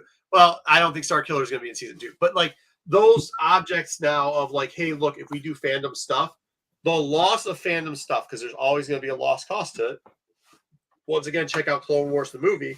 There's always going to be that. You can now facilitate that because people that produce products for Star Wars want them all to succeed, even the financial people, because that's what their bonuses are based off of. They're not going to want to take L's on it. So even products that seem like are only for fans, because, that is it. Some of the stuff is just fan-based. That does not go to the general public. That fan-based stuff, if it's purely fan fiction and fan-based stuff, the general public doesn't want to see. It's like Daredevil right now. The numbers are really low on it because it's fan-based. It's not for the general public, right? So, like, you need to be able to facilitate those numbers where it looks profitability on a spreadsheet. And if this works, I think we see our future path, not next year, not 2 years, but 5 years down the line, we're going to get a lot of production level stuff. And we're going to see a revigoration of stuff, even maybe High Republic coming back in because of this. This just has to win, though. This can't be shit. If this is shit, we're in trouble. We're in deep, deep trouble. Because if this doesn't work, I'm telling you right now, if this doesn't work, we ain't getting nothing. No presents for you. No car for you. For you. So this is the layup, though, right? you have an already built out fan base. And I'm telling you, JJ. You've had some. I know, but I'm just saying you've had something that's been on for 3 seasons. You got a fan base built in. That's a pretty large fan base, and they'll go see it. They want to see. But my fear is that sometimes when you have guys like Filoni and Fab, you get a little lost in the woods of your own universe. And then when you're in your own universe and lost in the woods, you're telling a story that requires people to have seen 3 seasons of The Mandalorian to go watch this in the theaters, which is not going to be good because that is not going to pull you $1 billion movie. It's going to pull you a $300 million movie. Yeah. Here, you gotta appeal to the broad audience a little bit. I agree with that too, and that's what I'm saying. Like, you have to get the broader audience in on it. I just hope the arrogance of it doesn't. Disney reported that Netflix DD series got a 150,000% raise in the viewers, so that general audience is clearly interested. I think some people are going back to watch it. Is that what your point is there, Watcher? But what I'm saying is, like, you can say whatever you want. The numbers of the release date 1 through 3 have not been. I mean, it's not. It's still good. Don't get me wrong, but it's not. I think what some of us fans expected it to be. Yeah. So, good. Go to the theater, watch it 20 times. And then go and get done. It'd be half the gross. Yeah. Then buy tickets for a bunch of other people. So speaking of movies, we have a documentary coming on that was crowdfunded called Halcyon Days. This is a crowdfunded project to tell us never let this end. The last days of the Disney Star Wars Hotel. Apparently, some people liked, but not enough people to spend. Not some. JJ, people loved it. It was booked. There was not. This is the biggest crux, and you'll see it in there. There was not a day that the thing wasn't sold out. I'm not saying, once again, I hate defending this stupid thing. Hold on, JJ. It could not sustain itself. I hate defending because it didn't have enough employees. But I hate defending this thing because I think it's the stupidest thing in the world. I would like to state that I would not pay $20 to do this. More or less $2,000, and I have the money. I would not pay for it. But I don't think we can just throw it under the bus because there were so many people who did actually love this. It is just not for me. And please don't make fun of these. I mean, look at this person that's in the picture. I see that person. I'm not talking to him is all I'm saying. I'm not. So to me, this was the hotel. To me, represented the perfect storm of like great idea, but when you actually try to implement it, poor function. Right? Oh, absolutely. This concept where Star Wars fans can go and hang out and whatever, and basically live out their Star Wars dreams, almost like a fantasy camp in a way for 2 or 3 days, sounds great. But the actual need to execute that, the thousands of dollars it costs you, the employees you need to staff it, the actual execution and all that of everything involved in it is just too grand to sustain. Even at $4,000 for 2 days, it's too. I get you. The only thing is, I'm going to state facts. One, it was from day one well understaffed. I do not think. Remember, these plans take a while to go. When they first started, I didn't think they thought the pandemic was going to come in and there's going to be people getting free paychecks and not going to work. I just don't think they thought about that. Right. Also, too, whoever was in charge of this, the scope was grandiose. And they opened it all at once. I just think it was like falling dominoes. I agree with a lot of stuff you say, but I do think that like sometimes the best intention with mice and men, right? It happens. And this thing did have a lot of stuff, but it also had a lot of factors that no matter what, like you could call the housing crisis. People bet on that. There's no way you could have called what happened here. And people forever will rewrite history on this thing and act. But we were in when it was happening, and we were talking about while it was happening. Not as quickly. I did not expect it to go under as fast as it did. They could in the. I had told you because the annual meeting had come up right before that. One of the big talking points was this. This was 63% understaffed. Yeah, like you could. It's supposed to be the whole basis is it was supposed to be filled with people to interact with. Yeah. That would be like if you go to the Magic Kingdom and you're supposed to get 10 princesses and you get 1 princess. Well, they even drew the analogy to a cruise ship. When you're on a cruise ship, as Dom can attest recently, you have pretty much staff all around, staffed 24/7 while you're on the cruise, right? Well, you need to now do that around the clock. Yeah, every day of the year or whatever. And like it's not like a week-long cruise. It's like 36 weeks out of the year. But to keep it on Disney property, I think the intent was, if you've ever been to like the Disney dinner or something like that, where like all the princesses are there and then there's some outside, and it's not just you go to one like meal, they're like all over in this whole area and the castle and everything like that. I think the concept was that, but in the reality, you're not going to take the actors who are Princess so-and-so and move them over to Star Wars because you're short with people. You got to keep the Princess Castle open, brother. You see, what it did was, for them, they lost a lot of money because a lot of people didn't like the idea of the characters that they had.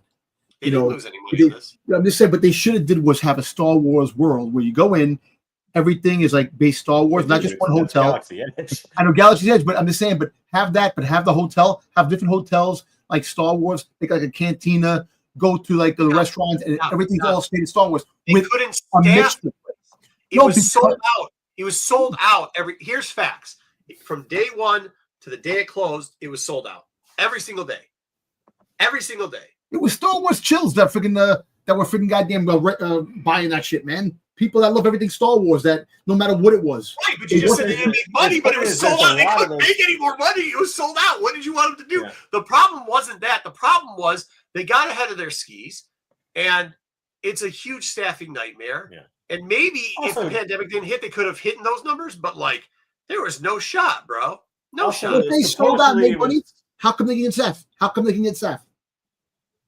Dom, did you just hear? Well, because you have to. First off, you have to have a specialized staff, right? You can't just have, let's say Disney parks employees. Well, okay, I'll use it. I think this is shut down too some time ago, but there was a Tinkerbell thing at Disney Park, like a Tinkerbell experience, like what Marco was talking about. And literally, like there was like, I don't know, 30 different versions of Tinkerbell. But you can interchange for the most part all those actresses that played Tinkerbell. You simply put on a different wig and a different costume. They do it with the princesses all the time. Yeah, so you can interchange those things. When you're Star Wars, you can't go from working at like Halcyon Legacy Star Wars to like being Rey, to being like Disney princess. It doesn't work. You have to know the Star Wars stuff. You have to know the technology. I know, but there was like a lot of scripts. Hold on, Dom. There was a lot of scripting for this. Like I said, everything was very more advanced scripting wise than a lot of what they did. And also, some of the stuff just plain didn't work. They rushed. But you see, and that's the thing. They tried so much with being canon, to canonize. No, that's not what happened. That wasn't what happened. No, the canon, it wasn't canon. It was interaction stuff. Like all the stuff at Disney World, it was interaction. The problem with it was yes, when the parks opened back up, all of a sudden they're like, we're going to open this. So JJ's right. They might have rushed it a little bit, but you have to remember around that time too, people forget this. People were silent quitting left and right. They were just leaving jobs. They were. I don't want to get into the whole political back and forth because that's not what I talk about. And also, people hadn't taken a vacation. A lot of people hadn't taken a vacation at all during the pandemic. Yeah, and people were scared to go back because of the pandemic. There's a whole bunch of factors, so people would just quit their jobs.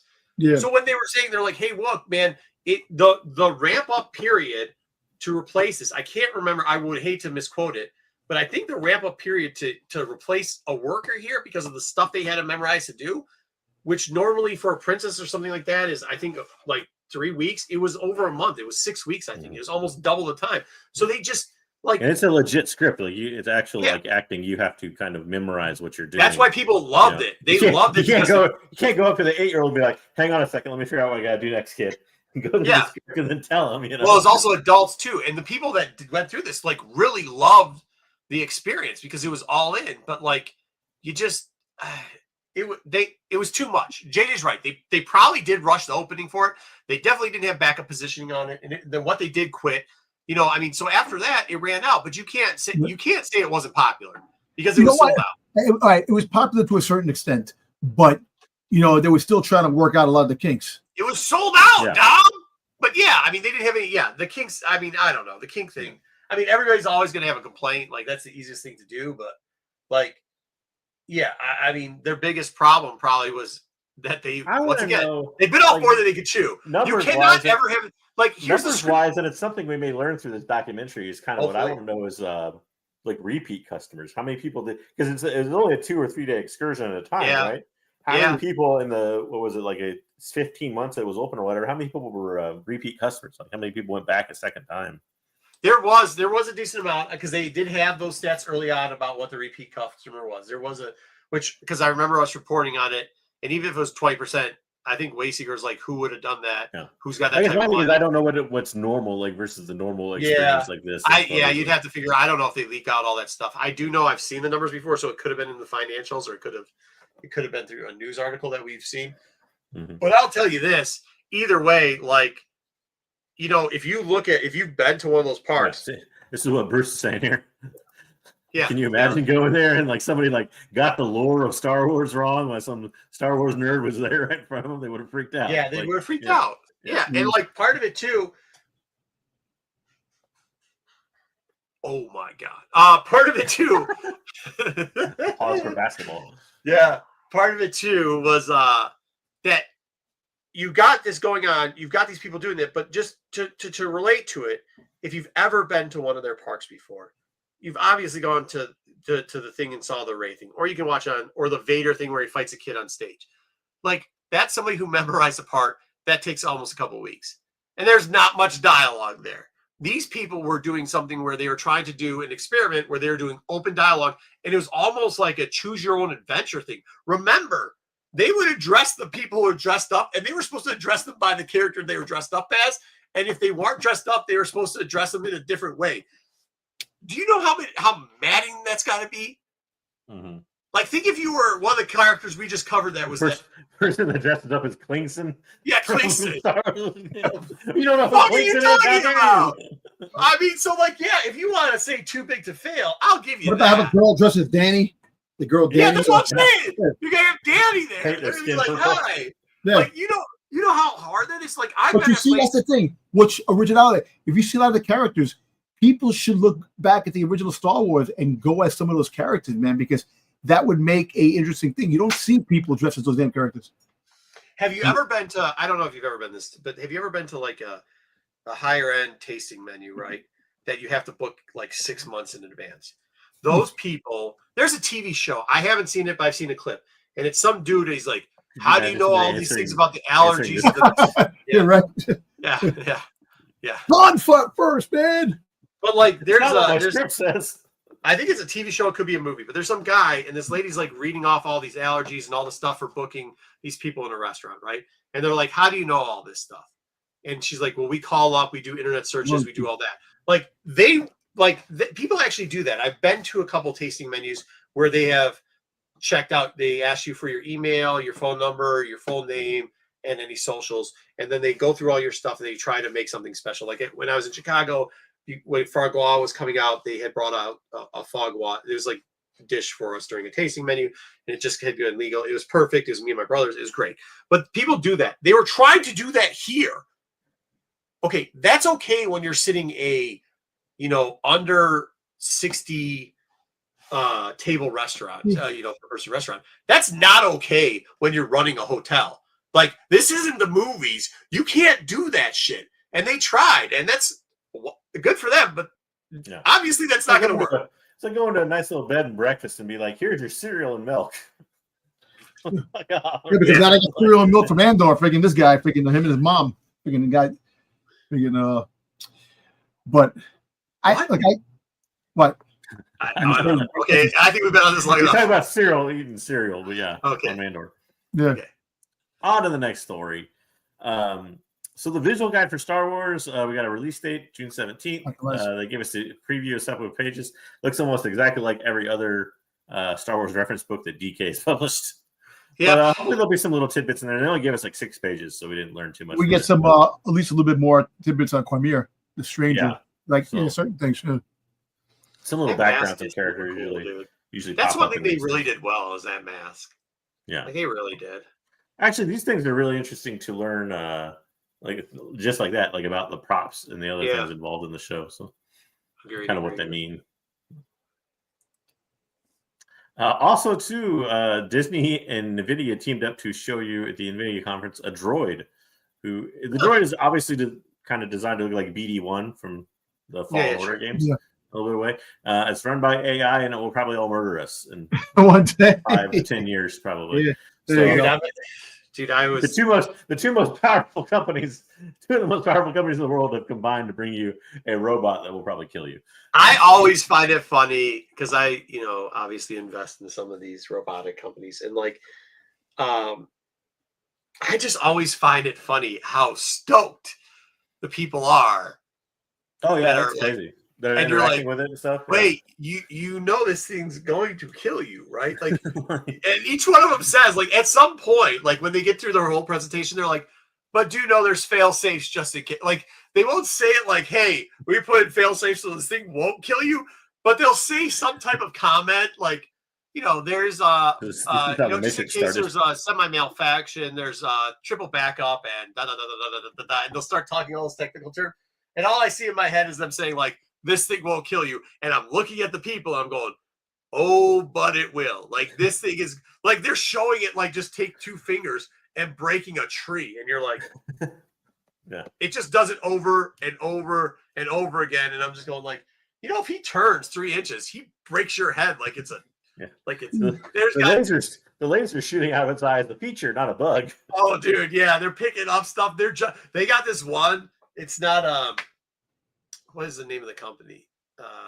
Robo something or another. They got this one where the thing can like pivot 360, but it doesn't do the, how you see this all the time? It doesn't. It does like this, like a little like, and I'm like, if that thing just accidentally fucking runs into you, you're dead. Like, you're dead. Yeah. Like, it doesn't even have to like intention. It just has to accidentally run into you. You're done, dude. You're done. But hey, look, this is why I'll never buy like the dishwasher that I don't buy anything that's hooked up to Wi-Fi. AI controlled dishwasher. I'm actually having a real hard time finding washers and dryers that aren't Wi-Fi accessible. So, but yeah, this is like what was that Stephen King movie? Maximum Overdrive, where all the electronics come alive. Yeah. Man, I love, like, listen, I was one of the first ones that had what was the name of the Star Wars things? The ones where the balls, whatever they were called. I have all of them. Where they made those little BB-8s and stuff. Yeah, the BB-8s and all those. I got them all. But that's as far as I'm going. After that, like, I have a feeling I could take those out. The rest of these things, it's kind of creepy, dude. It really is kind of creepy with some of the flexibility that they have. I'm just hoping that they allow us to use some of the parts internally before they create these droid overlords. Like, I get to be a cyborg. I just saw my doctor the other day, and she's like, "Well, what?" She's like, "Okay, we got you pretty well off. What else can we do for you?" And I'm like, "Just keep me on the list for like first cyborg parts." I for one look forward to the day when we get to live out the droid separatist wars in real life. Yeah, we're gonna have it. We're gonna have it, dude. I mean, it's why they don't even, dude. They don't put it on TV anymore because they are scared of scary people. I believe conspiracy theory altogether. I don't think they're really scared of that, but they are. Just go look at just go invest in robotic companies and then start watching their like annual reports and then their presentations. Or all of a sudden, they got freaking full out robots now in Japan and freaking they got freaking that can actually talk to you, serve you, and now it's crazy. Dom's going to be getting one of these female ones so that I mean, yeah. No, but they like Dark Talon. Those aren't the ones that I'm scared of. I'm not scared of those. I'm scared of the utility ones that do not look humanoid but have humanoid like this one. Not that one. No, being on the gyros where they can like where their interactions are like they can leap as high as a leopard, and it's just because like we already see shit go bad, right? Like accidents happen all the time. That's why we have insurances. You have an accident with these things, you're dead, bro. You are dead. There's no titanium going through your skull is like, oops. That's a similar bar for those cybernetics in the future. I'm waiting for cybernetics. It's all I want in my lifetime. I hope we get it, man. I really do. I'm praying. I haven't got my hips done because I'm praying for cybernetics. You'd be like Mon Mothma. Shut up. Oh, nice. I love this. So this is weird though. So her universe, which I'm not knocking anything. Her universe does a lot of different stuff, but STC 2025 is when they do their fashion show or whatever. It's going to be sponsored by Universal and Wicked themed. Yeah, I mean, shout out to her universe. Shout out to Ashley Eckstein. Say what you will. I hope she's still this way. Every single time I've ran into her, especially early on when her universe was kind of getting shit on, she was legit. And her quality of clothing was on point. I only buy her shit on clearance. Have always only bought her shit on clearance. My wife, however, will buy when she was early and so to support her, she would buy at full price. Not me. I'm too cheap, but she'd buy 1 or 2 items for it. She is an amazing human being. She's a great business owner. I have a feeling there's a butt coming here. No, took an opportunity and gone. Okay. I do find it weird that she's doing Universal. I understand she's expanding herself, but she's still keeping very limited stuff. And not everything's for me in her line. But I do remember talking to her when it was just female clothing. It was like, hey, could you please extend it to male? And she's like, I don't know, because that's more time and everything. And within the next, calendar year, she had male clothing out there. The only thing I really found weird about it is not necessarily even that they're doing a Wicked thing, but so San Diego Comic-Con's July, right? Yeah. Well, would that be several months? This just came to streaming and DVD or whatever, like 2 days ago. Wicked did.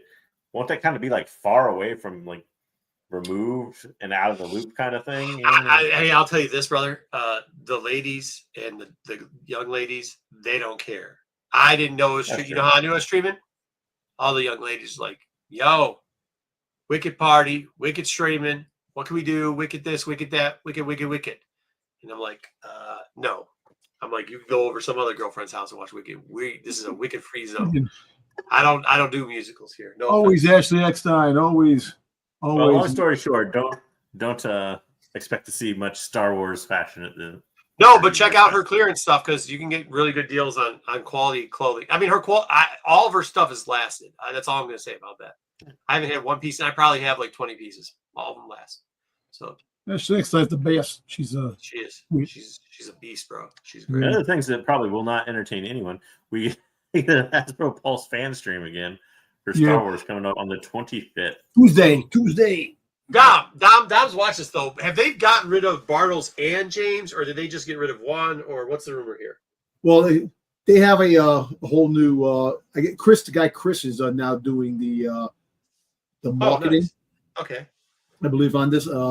But they both gone. Well, he's now one of them got promoted. I think he got promoted. They got promoted someplace.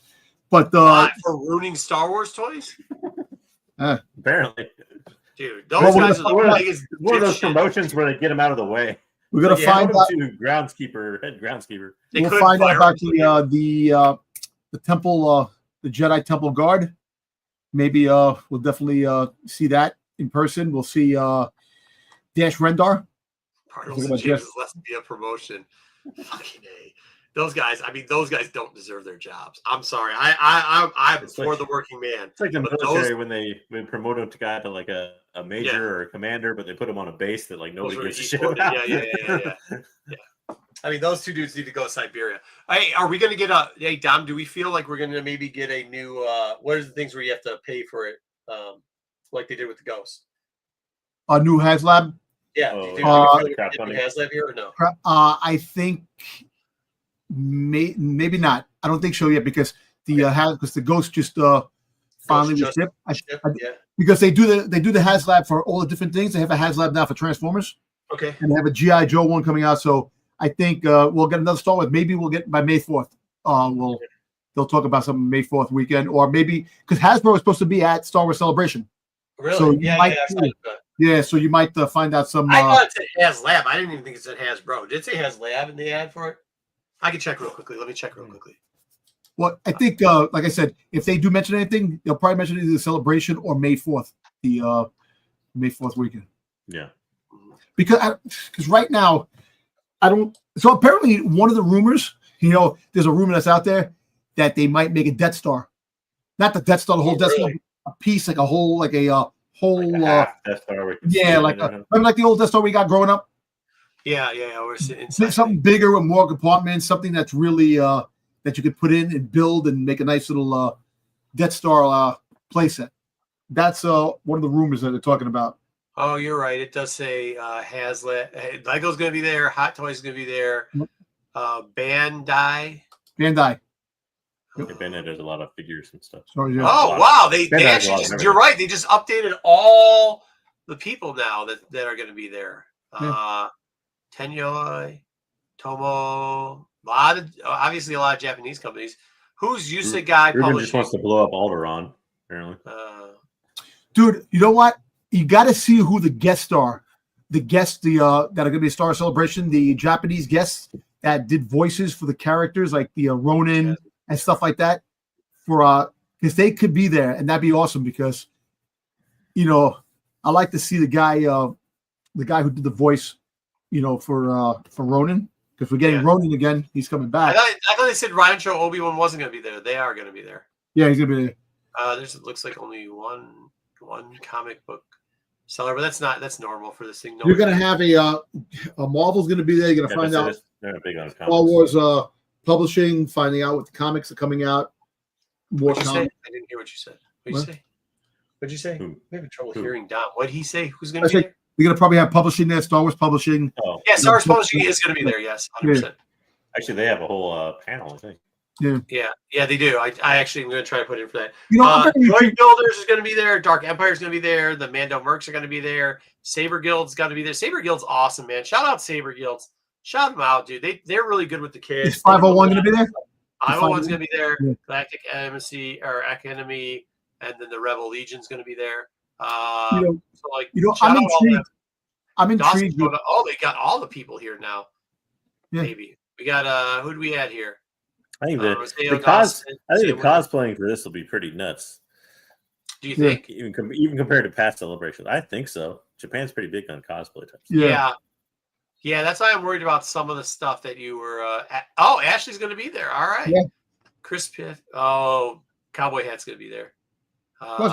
You knew that was going to happen. Yeah, I know. He wouldn't miss a Star Wars celebration. Listen, I'm intrigued about the Boba Fett. Hold on, there's somebody who's her name's Jing Ho. Yeah. That's not real, is it? Oh. Yes. Is this where I have to click to the next slide? She's part of the Hasbro. I know who she is. She's the lady at Hasbro that always does this. Yes, the that's girl. Who Yeah. It is? Okay. Yeah. John's. Yeah, I'm intrigued with the Fett, of Tamira Morrison and Daniel Logan. What? Because if they are going to announce anything that's coming, it's going to be with that. If not, I don't see anything down the road, man. I'm hoping there's something. Oh, that's definitely a foul. Down to 3-point line too. There you go, Jace Richardson. Speaking of fouls, all right. Saber Interactive gave us an update, kind of, sort of, this week on the Kotar remake. Basically, reminding us that they still exist and that they're still supposedly working on it, even though they gave us no details whatsoever, and absolutely no one believes them for the most part. Maybe we'll find out. I mean, this is every year. Don't do this. No, they're not, Dom. Go ahead, Dom. Go ahead. I'm saying maybe at Star Wars Celebration we'll get something. Game. We're gonna definitely get something at the games. We might get a game. I don't know. We ain't getting this game. They do this every year, so Dom can go. We can get. We can get. Yeah, listen, it's possible. Anything is possible, Dom. You're right. I still think they do it like about every year or whatever. They do a nice little refresher to remind people that they have the property, so when they get sold to somebody else because they're deeply in debt, they can pay for it for using the license. Oh, absolutely. All right. But yeah, so I don't know. This is probably never happening, but hopefully it does. I'll say maybe there's like a 1% chance. I still hope it happens. I don't think it will, but sorry to crush the dreams of anybody who still thinks it's happening. But it's funny even to read the articles of like the gaming journalism articles. Yeah, like even in the headlines, you can tell nobody believes. Yeah, nobody believes it. This is bullshit of the day. Yeah. Here we go. Yeah. So, and that was the it. Weekend news. That was it. Should we look over the celebration stuff next week, or should I pop this guest list up really quickly? Let's do it next week. What we'll do it this week? No, we'll do it next week. There's a guy though I want to know. This guy's dressed up to the T's. His name is Yusuke Haga, and he is expanding Star Wars Galaxy through something. And he looks very interesting. I want to find out the voice stars that are going to be there, the Japanese voice stars. Oh, you'd have to help me with that because I mean, We were just looking at this the other day because there will be. See what panels we could go. Celebrity art show exhibitors. Be guest, right? Wouldn't it be under guests? Yeah, get voice stars. That's not how that works. How do you? I don't know how to search this stuff. I don't usually search for guests. I'm not like you, bro. I'm not built different, so I don't know. Well, if you go to guest, and then the guests come up, and then they have the celebrities. They have the celebrities, and then they have the voice stars, the comic. No, they don't have it like that. They just have celebrity guests, moderator, panelists, and photo ops and all. It'd be under celebrity guests. Celebrity guests, but I don't think they'll have a lot of those. And Japanese voice actors don't go to a lot of conventions and sign a lot of stuff, like unlike English the American guy. Yeah, I know, but it's kind of cool if they do. Like, because I like to get the guy who did the voice. It's Celebration. I mean, people might take a free ticket to Celebration. So apparently, the voice. So remember the episode of Visions? Freaking Jabba's nephew became a rock star. Mm-hmm. So Tamira Morrison was the voice of Boba Fett in that. I forgot the voice star that did the voice of Boba Fett in Japan for Visions, the Japanese version. I want him. I want to get an autograph on a pop with him. I don't know. That's gonna be tough, but good luck. Yeah, I know. Where did Marco go to? He's wander off. Oh, but yeah, I think they. A lot of times we get the Japanese voice actors. Sometimes like you'll get like foil signatures on cards and stuff they do. Some of them just won't even sign at all. Like they don't want their signature out there. So literally, they don't even sign like reproductions of their signature or anything. So kind of crazy. Shit. A lot of people don't like to sign. Period. Yeah.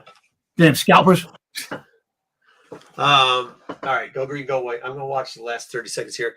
Hey, thank you for everybody tuning in this week. Do we have anything else? Is that it? We covered everything, right? That was it. All right, cool, man. A nice take. Shoot! Come on, boys. Go green. I don't know what I was gonna say. I don't care. There's like 30 seconds. I think you were ending the show. Good. I mean, it was even a close game. Huh? It was really close back and forth, but now we're up 9 with 47 left. But they just God, 9 points with 47 left. No, it was, but dude, with 2 minutes left, it was a 4-5 point game, dude. We were down most of the game. All right, go green, go white, Sparty on.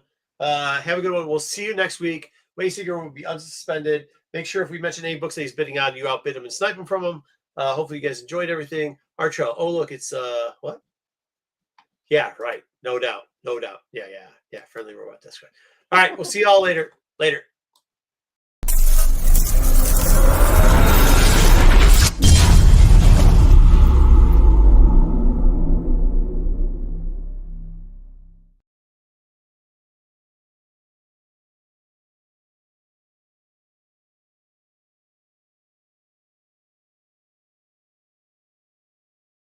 Oh my God.